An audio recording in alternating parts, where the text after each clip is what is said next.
है। महाराज श्री लगभग 15 से 20 वर्ष पहले आपने एक प्रवचन दिया था, मृत्यु भोज महापाप। इसका अनुसरण पूरे भारत देश ने किया और बहुत सारे लोगों ने इस भोज का त्याग किया। लेकिन महाराज श्री वर्तमान में जो मरने के बाद 13वीं आदि में जो चांदी के बर्तन, स्टील के बर्तन, पुस्तक आदि बांटी जाती है, इसका प्रचलन बहुत तेजी से बढ़ रहा है। महाराज श्री कहाँ तक उचित है, कृपया मार्गदर्शन। मैंने बहुत एक बार शेखा भाटी में ये बात चर्चा आई थी। ये दोनों चीज़ें बहुत गलत हैं, आगम सम्मत नहीं है, किसी भी शास्त्र में नहीं है, जैन में नहीं है, हिंदू में नहीं, किसी के पुराण में नहीं है कि मृत्यु के बाद मृत्यु भोज करना चाहिए या उसकी स्मृति में कुछ बांटना चाहिए। मेरा तो खाने वालों से पहला कहना है कि मरे का भोजन कभी मत करना।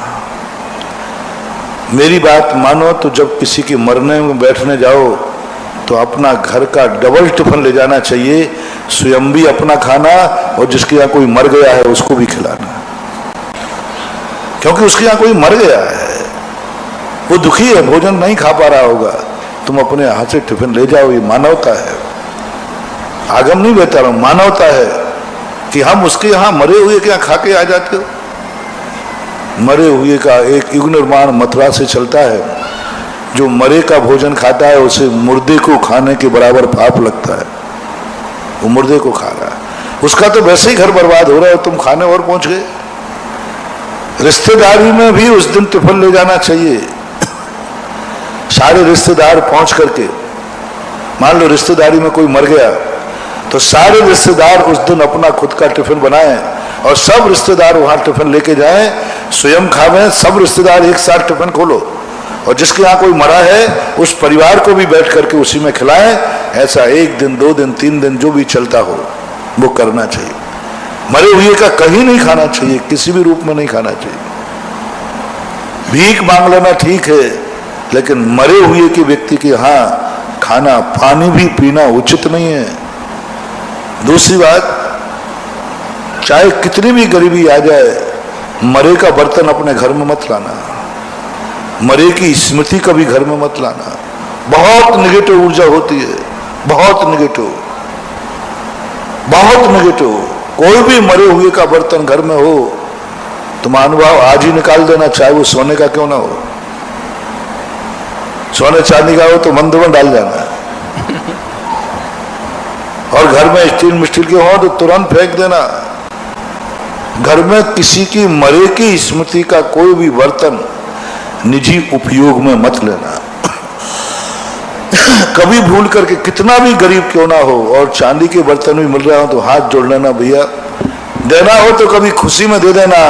आज गम का बर्तन तो लेके नहीं जाऊंगा, क्योंकि गमी का बर्तन लेके आना वो नियम से इतना निगेटिव होता है कि तुम्हारे सारे परिवार में टेंशन कराता रहेगा। हर चीज में गम शोक बहुत पैदा करता है, बहुत निगेटिव ऊर्जा रहती है उसमें, वो तुम्हें हर चीज में शोक पैदा करेगा। थोड़े सा काम हो गए माथे से हाथा लगाते रहोगे, क्यों? घर में कोई मृत्यु का बर्तन रखा हुआ है। महाराज जब देखो जब टेंशन हो जाता है, जब देखो जब कोई निर्णय नहीं कर पाता हूं, जब देखो जब जो देखो वही टेंशन में बैठा है। बच्चा पढ़ाई में टेंशन कर रहा है, मैं व्यापार में टेंशन कर रहा हूं, सब घर में टेंशन ही टेंशन है। महानुभाव मेरा आपसे कहना है, 2 मिनट थोड़ा घर में देख लो, किसी मरे हुए की स्मृति तो आपके घर में नहीं है। एक चम्मच भी है तो कोई मरे हुए की स्मृति तो आपके घर में नहीं है, ये देख लो पहले। जो आप अपने उपयोग में ले रहे हैं तो आप उसको तुरंत निकाल दीजिए, जितने जल्दी हो सके उतने जल्दी निकाल दीजिए, अपने घर में नहीं रखिए।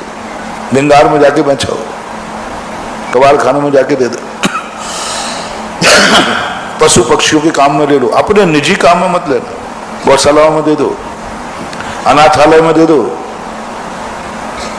तुम्हारे घर में नहीं आना चाहिए किसी का। ये बहुत बड़ा दोष है महानुभाव। तो मैंने वास्तु से और नैतिक दृष्टि से आगम से कह दिया, ये 2 काम कभी मत करना, मरे का खाना नहीं और मरे की स्मृति की कोई चीज लाना नहीं। हाथ जोड़ के, और कोई जबरदस्ती दे देवे रास्ते में फेंक के आ जाना। अब यदि स्मृति में देना है तो आप शास्त्र दे सकते हो, जिनवाणी माँ पढ़ने के लिए, वही पूजा की किताब दे सकते हो, पूजा की किताब दे सकते हो जो पूजा के काम में आए, निजी उपभोग में नहीं आए।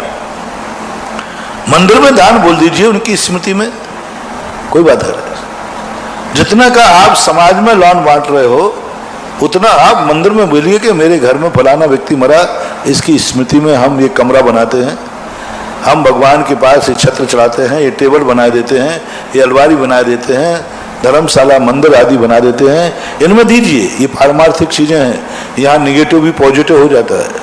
लेकिन तुम गृहस्थ हो, वो वस्तु मंदिर में भगवान को टेंशन कराने वाली नहीं है, तुम गृहस्थी हो, गृहस्थी प्रभावित होती है क्योंकि तुम्हारा पुण्य बहुत हीन होता है। इसलिए अब रही बात खिलाने वाले से मेरा कहना है, अरे भाई क्यों खिलाते हो? मिठाइयाँ तो खुशी में खिलाई जाती हैं।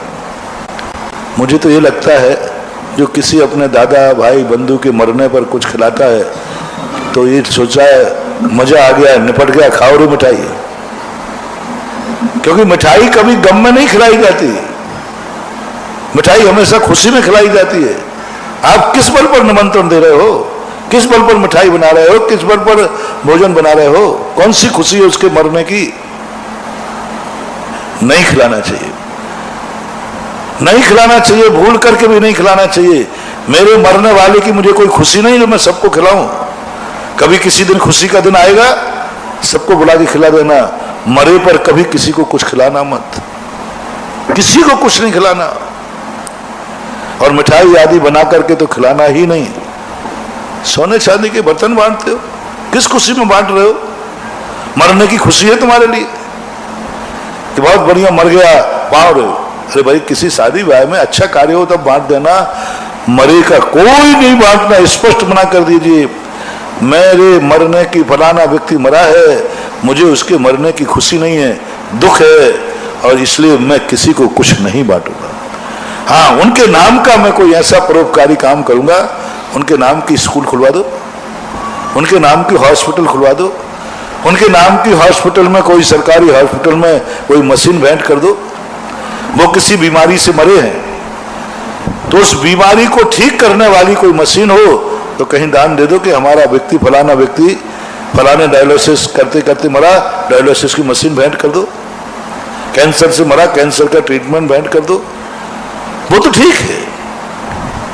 ऐसी चीज, और मंदिरों में कोई स्मृति में उनकी बना दीजिए कि इनकी स्मृति चिर स्थायी रहे, तो मंदिरों में धर्मशाला बना दो कि भाई फलाने व्यक्ति को हम, मान लो तुम 10 लाख के बर्तन बांटते हो चांदी सोने के, आप 10 लाख का कोई किसी तीर्थ क्षेत्र पर उनके नाम की स्मृति कर दीजिए तो बहुत अच्छा होगा।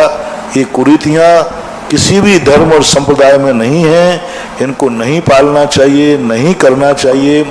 मैं बहुत बार कह चुका हूं, लेकिन कुछ लोग तो मान जाते हैं, मानते नहीं है तो बड़े लोग नहीं मानते, बड़े लोग नहीं मानते।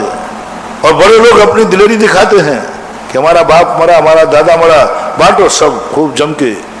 तो फिर गरीब को कभी कभी हीन भाव के कारण बांटना पड़ता है, कहीं लोग ये ना कहें कि पिताजी मर गए तो कुछ नहीं किया। इसमें बहुत अमीर लोगों को इतना पाप लगेगा, इतना पाप लगेगा, बहुत ज्यादा। शेखावाटी में जब ये प्रसंग आया था, अमीर का बाप मरा तो उसने खूब मौसर किया, टेरमा किया, खूब बांटे।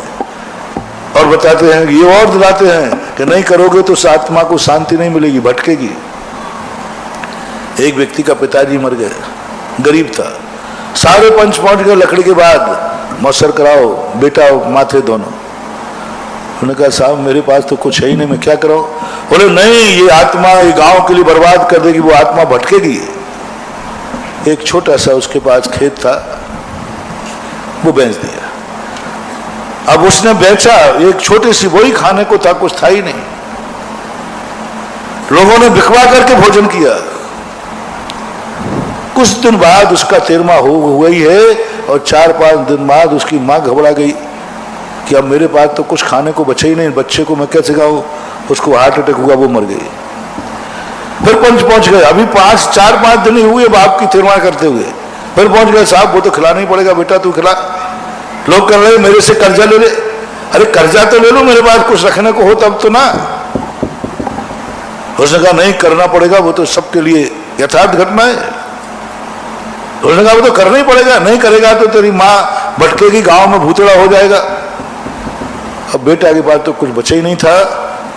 वो उठा घर में गया और एक कोई चाकू पड़ा था, उसने सबके सामने अपने पेट में भौंका, लो मैं ही चला जाता हूं, तेरमा कर लीजिए। सारे गांव वाले देखो, अब उसका माँ के बाद तेरमा हो नहीं पाया, मर गया, और सारे गांव वाले जलाया है। अब तेरमा कौन करे? अब कोई भूत नहीं बनेगा, कोई तेरमा नहीं हुआ फिर। अरे अब गांव वालों को तेरमा करना चाहिए ना, नहीं तो भूत बनेगा गांव को। ये गांव की रूढ़ियां हैं। ये सारा पाप उन लोगों को लगेगा जो बड़े आदमी अपने बाप अपने परिवार के मरने पर बहुत दिलेरी दिखाते सोना चांदी बांटते हैं, भोजन बड़े बड़े मिठाइयां बांटते हैं, खिलाते हैं। ये सबसे बड़े पापी वो कहलाएंगे कि उनके बांटने के कारण। मैं तो कहता हूं, यदि बड़ा आदमी अहिंसक है, धर्म को थोड़ा बहुत मानता है, तो सबसे पहले बड़े आदमी करें कि ये बहुत बुरी रूढ़ी है, इसको खत्म होना चाहिए, तो ये बेचारे गरीब होने से बच जाएंगे। उसने आत्महत्या कर ली अपने आप में कि लो मेरे पास कुछ है ही नहीं। तो ये बहुत खतरनाक हिंसक परंपरा है, गरीबों की शोषण करने वाली परंपरा है। किंचित मात्र भी पुण्य नहीं, महान पाप ही लगने वाला है।